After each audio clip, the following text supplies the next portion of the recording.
nagpapasalamat din ako sa Diyos na hindi si Era yung kasi akala ko siya na yung na-aksidente. Kaya ako tumakbo dito.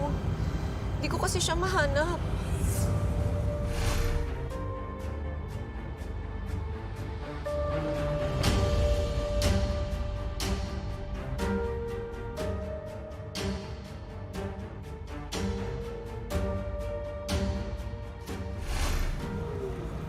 Bakit hindi ka makapagsalita?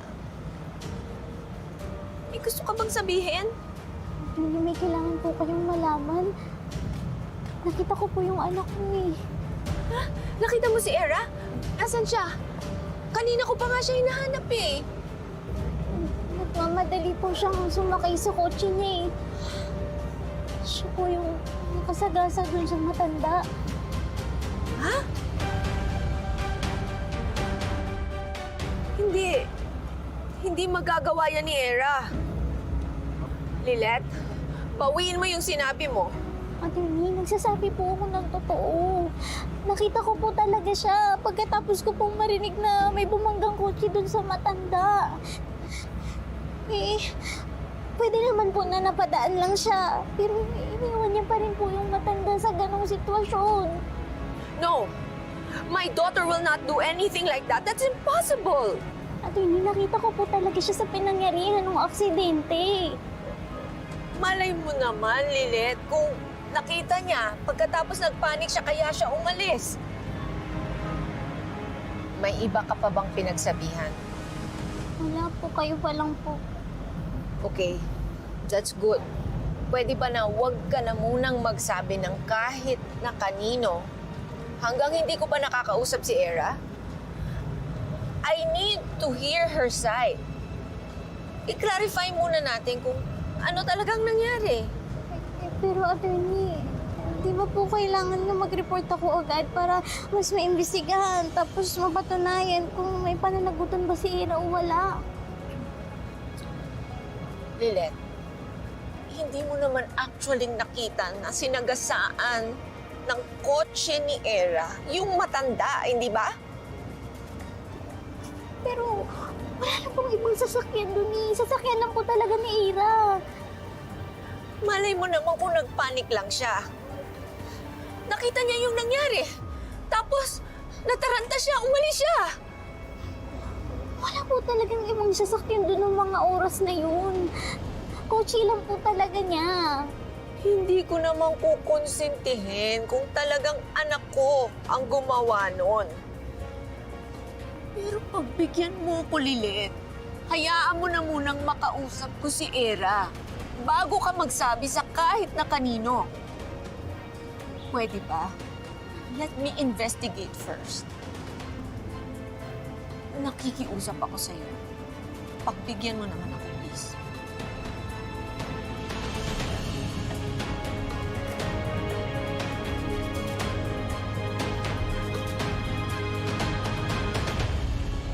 Nakausap na namin yung biktima.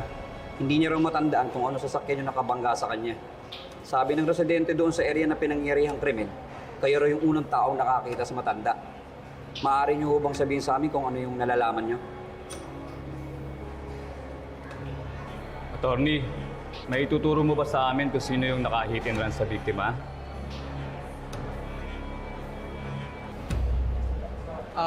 Lilet! Bakit may mga polis na kailangan na sa'yo? Witness si Atty. Matcha sa hit and run incident kanina. Tinatanong lang namin kung ano nalalaman niya.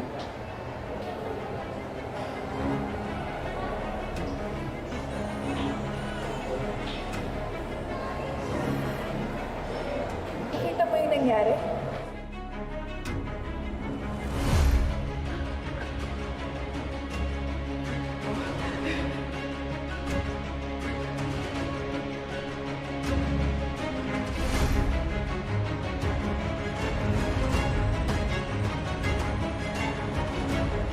Pwede ba na huwag ka na munang magsabi ng kahit na kanino hanggang hindi ko pa nakakausap si Era? I need to hear her side. I-clarify muna natin kung ano talagang nangyari. Sir, pwede po ba Sa susunod na lang ako magbigay ng statement. Masama lang po kasi talaga yung pakiramdam ko eh. Excuse me po.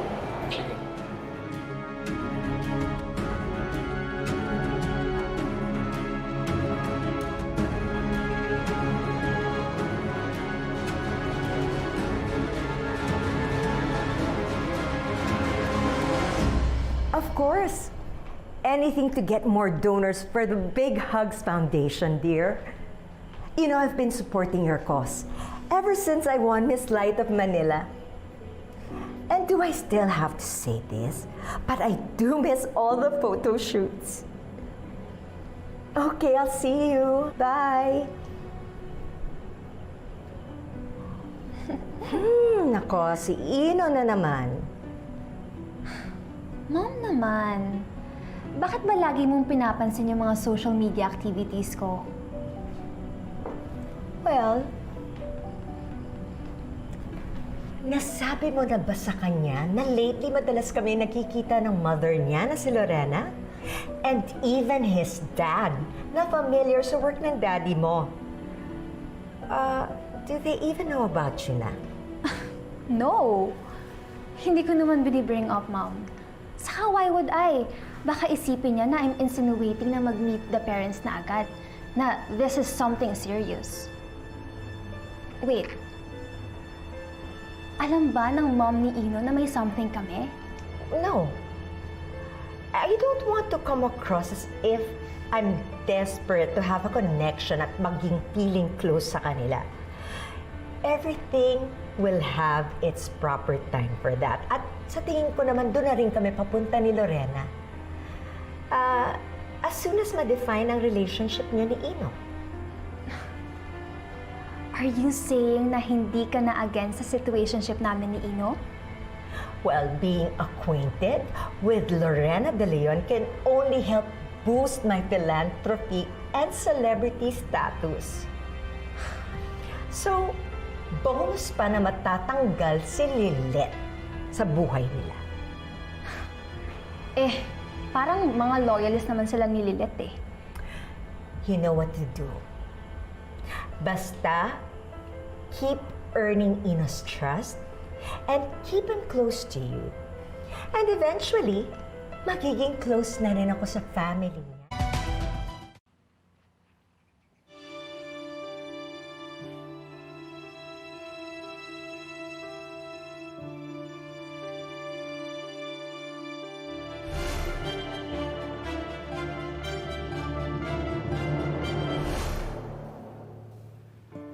Okay ka lang?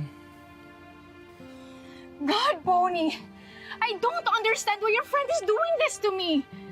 Huwag kang mag-alala, maayos to, okay? Nagawa ko ng paraan. Hindi mo ba napapansin? Na parang may nagbago sa kanya, eh. Is she mad? Naiingit ba siya sa akin, ha? Hindi, Era. Walang personalan to. And what are you even doing here? Kung andito ka para bawiin yung statement mo, gawin mo na! Stop wasting my time! Sige na, gawin mo na! Because I did not do it! Sorry, Era, pero hindi ko babawiin yung sinabi ko. Nandito ako para magpaliwanag at mag-sorry dahil paninindigan ko yung nakita ko. Nakita mo ba si Era na binangga at basta iniwan niyo matanda? Hindi ko nakita na binangga niya, pero Pero ano? Ha? Bakit ba proud ka to pin me on a crime that I did not do? Ano bang gusto mong patunayan, Lilit? Na magaling ka, ha? Then fine! You won the trial! And now what?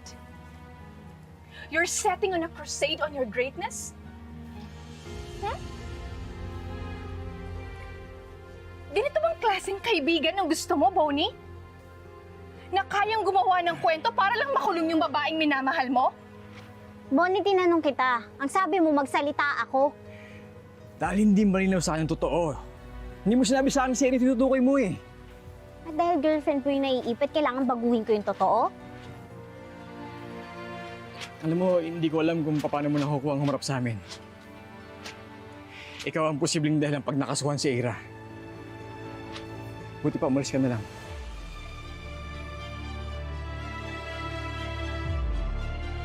Yan, kamusta na yung invitation kay Attorney Constantino? Makakapunta ba siya mamayang gabi for the closing program? Not yet. I was hoping na kung hindi talaga po pwede, we can ask Attorney Meredith to replace him. Total, nandito naman siya. Eh, kaso, mukhang may problemang mag-ina eh. At involved naman sa Attorney Matias. Why? What happened? Hindi mo ba narinig yung sinabi ni Bonnie? Umalis ka na! Sorry, Ira. Alam ko hindi madali itong sitwasyon, pero nakita ko yung nakita ko. Abogado ako, abogado tayo. Kailangan nating panindigan yung tama. Lilet, is this your way of doing something that's right? Declaring one-sided statements? Hilaw na hilaw eh. Kung baga sa kanin, latang-lata. Eh, ikaw, kanin na sunog, bigas na naging uling, grasya na nadisgrasya, pagkain na naging laso na lang sa lipunan.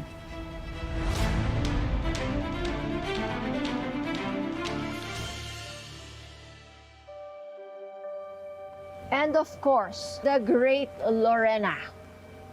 Lorena strikes again and needs to have a special participation every time Lilet is in trouble. Ano ba tong binubuo ninyong pelikula? Lilet and Friends? And you, kailan mo naman tatantanan ng pag-remake ng Sinungaling Mong Puso? Ah, wait. Manananggal in Manila Trial Court. Talaga lang, Meredith, sisipsipin mo ang malinis na dugo ng isang tuwid at mahusay na abogado para gawing halimaw kagaya mo? Gusto mong baliin ni Lilet ang batas para lang mapagtakpan ang kasamaan niyang anak mo? Walang kasalanan ng anak ko. Hindi siya nagsisinungaling. I'm not surprised. I know you will cross all the lines for your own interests. You did it before. You broke our friendship rule. It seems that you're having fun breaking rules over and over again. It's getting to be a lifestyle. Ganyan ba sa lab? Susunod lang kayo sa batas kapag convenient? Mga ipokrito. Halika na, Lilet.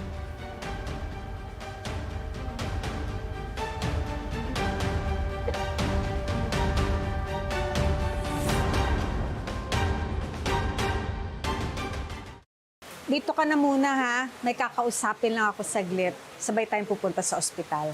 Apo.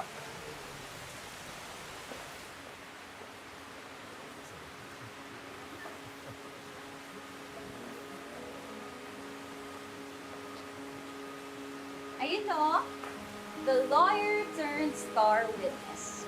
Akala ko pa naman last night ka pa umalis.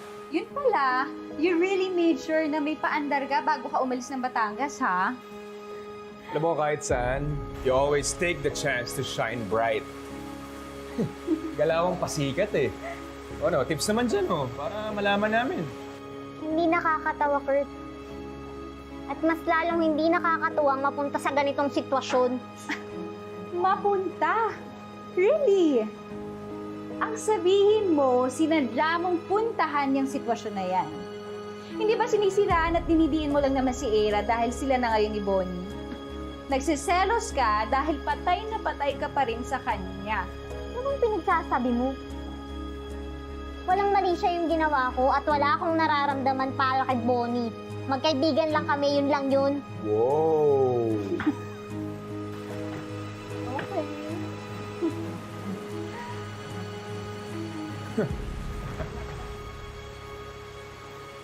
Deny ka pa.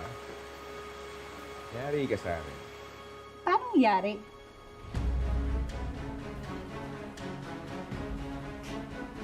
Exhibit A.